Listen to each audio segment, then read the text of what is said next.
The One-Year Bible, the Living Bible Paraphrased, July 5th. 1 Chronicles chapter 1 verse 1 through chapter 2 verse 17.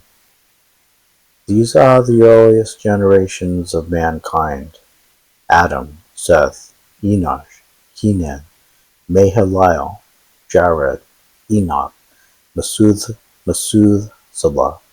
Lamech, Noah, Shem, Ham, and Japheth. The sons of Japheth were Gomer, Magog, Madai, Javan, Tubal, Meshach, and Tyrus. The sons of Gomer: Ashkenaz, Diphath, and Togarmah. The sons of Javan: Elishah, Tarshish, Kittim, and Rodanim.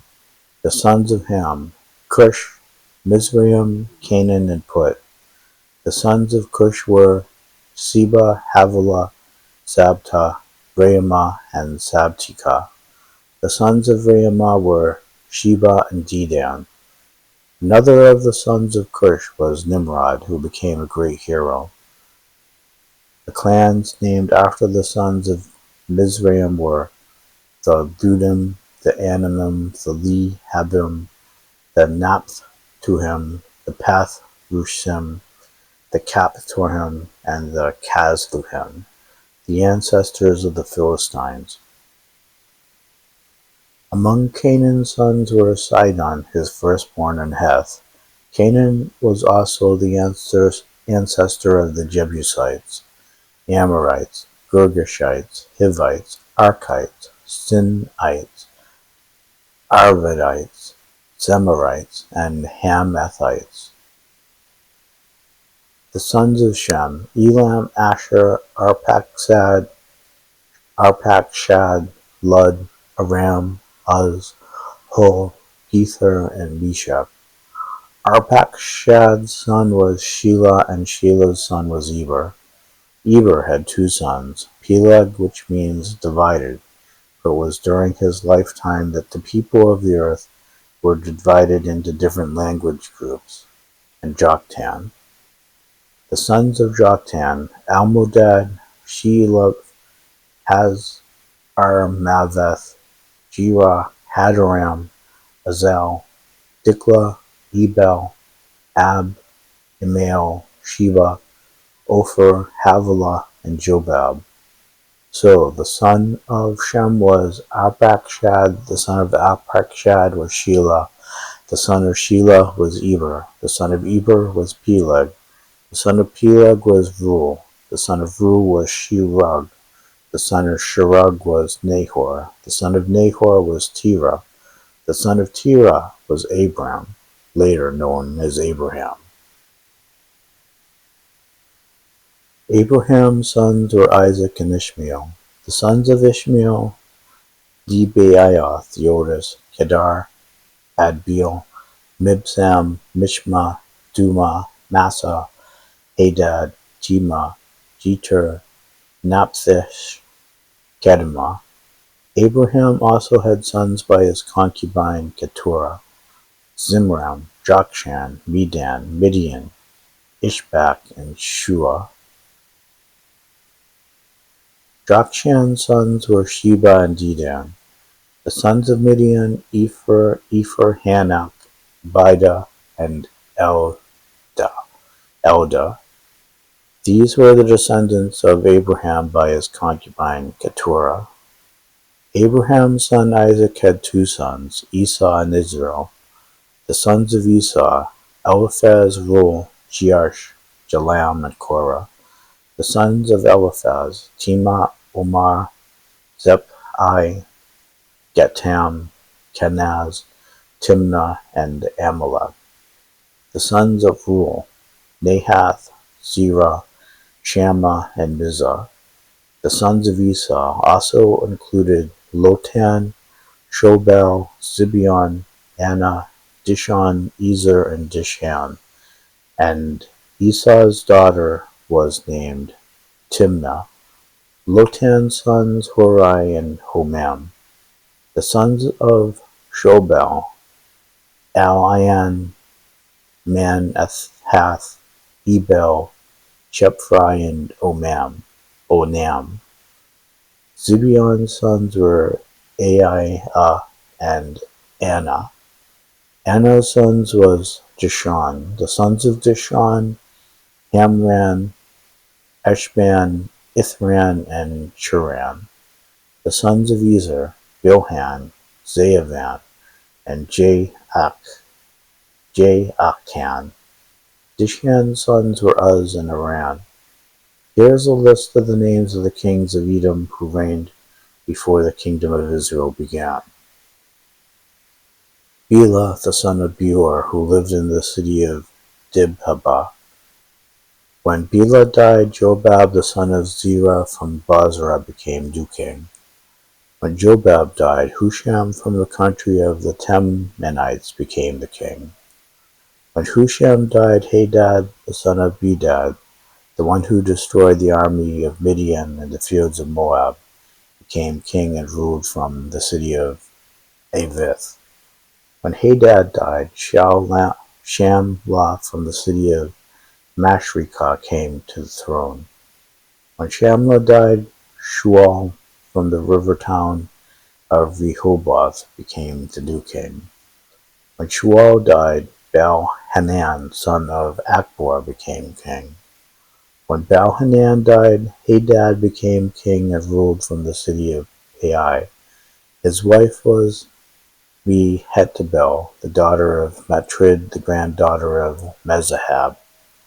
At the time of Hadad's death, the kings of Edom were Chief Timnah, Chief Aliah, Chief Jethath, Chief Ibamah, Chief Elan, Chief Pinon, Chief Kenaz, Chief Teman, Chief Mibzar, Chief Magdiel, Chief Iram. The sons of Israel were Reuben, Simeon, Levi, Judah, Issachar, Zebulun, Dan, Joseph, Benjamin, Naphtali, Gad, Asher. Judah had 3 sons by Bathshua, a girl from Canaan, Onan, and Shelah, but the oldest son was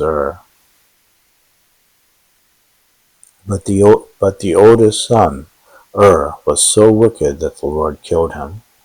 Then Ur's widow Tamar and her father-in-law Judah became the parents of twin sons, Perez and Zerah. So Judah had 5 sons. The sons of Perez were Hezron and Hamul. The sons of Zerah were Zimri, Ethan, Heman, Karkal, and Dara. Achan the son of Carmi was the man who robbed God and was such a troublemaker for his nation. Ethan's son was Azariah. The sons of Hezron were Jaramiel, Ram, and Shelubai. Ram was the father of Amminadab, and Amminadab was the father of Nahshon, a leader of Israel. Nahshon was the father of Salma, and Salma was the father of Boaz. Boaz was the father of Obed, and Obed was the father of Jesse. Jesse's first son was Eliab, his second was Abinadab, his third was Shimeah, his fourth was Nethaniel, his fifth was Radai, his sixth was Ozem, and his seventh was David. He also had 2 girls by the same wife named Zeruiah and Abigail. Zeruiah's sons were Abishai, Joab, and Asahel. Abigail, whose husband was Jeter from the land of Ishmael, had a son named Amasa.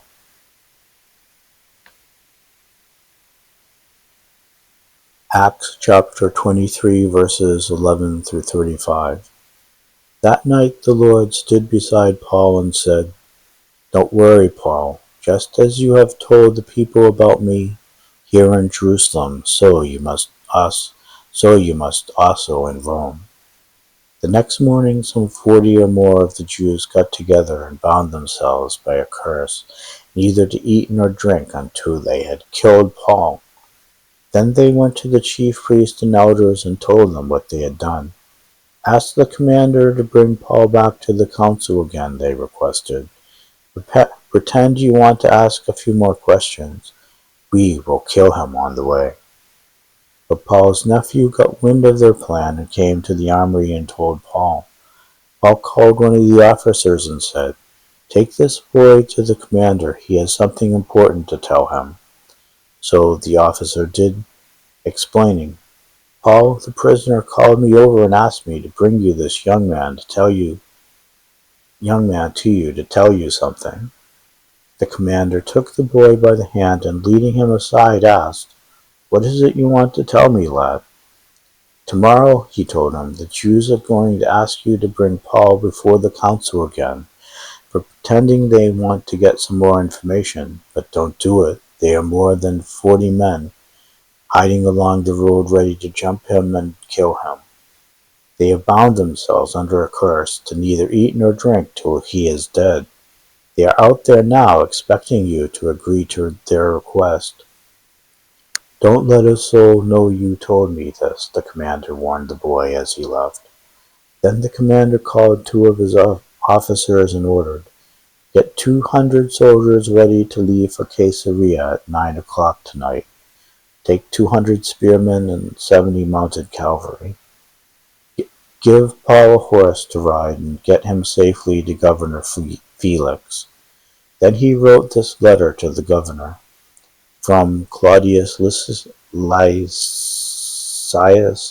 to His Excellency Governor Felix. Greetings. This man was seized by the Jews, and they were killing him when I sent the soldiers to rescue him, for I learned that he was a Roman citizen. Then I took him to their council to try and find out what he had done. I soon discovered it was something about their Jewish beliefs, certainly nothing worthy of imprisonment or death. But when I was informed of a plot to kill him, I decided to send him on to you, and will tell his accusers to bring their charges before you." So that night, as ordered, the soldiers took Paul to Antipatris. They returned to the armory the next morning, leaving him with the cavalry to take him on to Caesarea.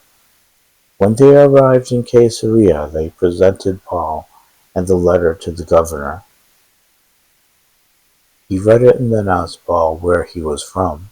"Cilicia," Paul answered. "I will hear your case fully when your accusers arrive," the governor told him, and ordered him kept in the prison at King Herod's palace. Psalm 3 verses 1 through 8. A psalm of David when he fled from his son Absalom. O Lord, so many are against me, so many seek to harm me. I have so many enemies. So many say that God will never help me. But Lord, you are my shield, my glory, and my only hope. You alone can lift my head, now bowed in shame. I cried out to the Lord, and he heard me from his temple in Jerusalem. Then I lay down and slept in peace and woke up safely, for the Lord was watching over me. And now, although 10,000 enemies surround me on every side, I am not afraid. I will cry to him, "Arise, O Lord, save me, O my God," and he will slap them in the face, insulting them and breaking off their teeth. For salvation comes from God. What joys he gives to all his people. Proverbs chapter 18 verses 14 and 15. A man's courage can sustain his broken body, but when courage dies, what hope is left? The intelligent man is always open to new ideas. In fact, he looks for them.